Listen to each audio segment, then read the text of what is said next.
Nămolul din canalizare devine pigment pentru design și beton eco. Nu este science fiction, este tehnologie pură din California. O companie americană transformă deșeurile urbane în resurse premium cu ajutorul unei tehnologii inedite care transformă deșeurile în produse sustenabile și curate.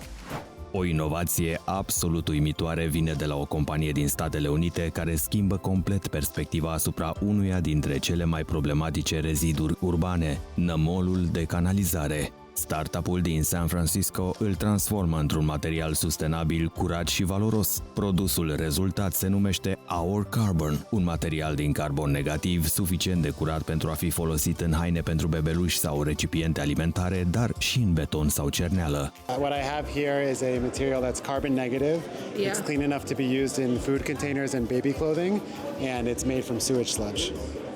So we use it as a design material in both polymers, inks and coatings to replace carbon black. So the black even in your mascara, your makeup, your black clothing, your car tires, it's all made from fossil fuels and is actually a class 2B carcinogen and emits a lot of CO2. So we can replace that one-to-one as a bio-based black input that again is super clean. We also can use it in structural grade concrete. Doar în SUA, peste 60% din biosolizi sunt folosiți ca îngrășământ pe terenurile agricole cu riscuri evidente de contaminare. Restul ajunge în gropi de gunoi, eliberând metan, unul dintre cei mai periculoși factori ai efectului de seră. No matter where you are, a wastewater treatment plant needs to process sewage as much as possible and then somehow separate the water from the solids. And the water can go back into the system pretty well, but that solid material called biosolids is a contaminated sludge that has to be managed. In America alone, 60% of it goes on land, sometimes often to grow food, where we're then eating that food. As a fertilizer. Yes, but it brings with it PFAS, pharmaceuticals, microplastics, and everything that comes down the drain that concentrates. Procesul e unic. Bacteriile usucă materialul organic fără energie externă, iar ulterior nămolul este transformat prin piroliză într-un carbon stabil pentru secole. Once we have the dry material, then we can transform it.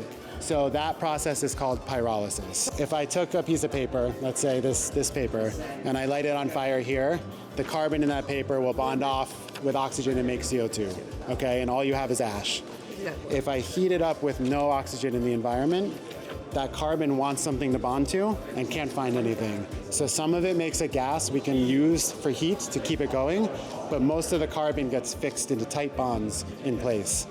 Inovația este deja aplicată la scară largă. Compania are 3 instalații industriale în SUA și un proiect pilot în Europa care testează transformarea biosolidelor în resurse pentru construcții și industrie.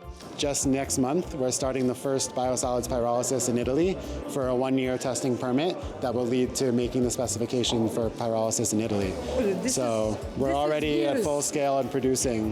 Fie că este pigment pentru textile, aditiv pentru beton sau cerneală sustenabilă, Our Carbon dovedește că o problemă de mediu poate deveni o resursă valoroasă dacă este procesată inteligent. Această companie arată cum putem închide ciclul deșeurilor urbane și transforma poluarea în design durabil într-un viitor mai curat și mai responsabil.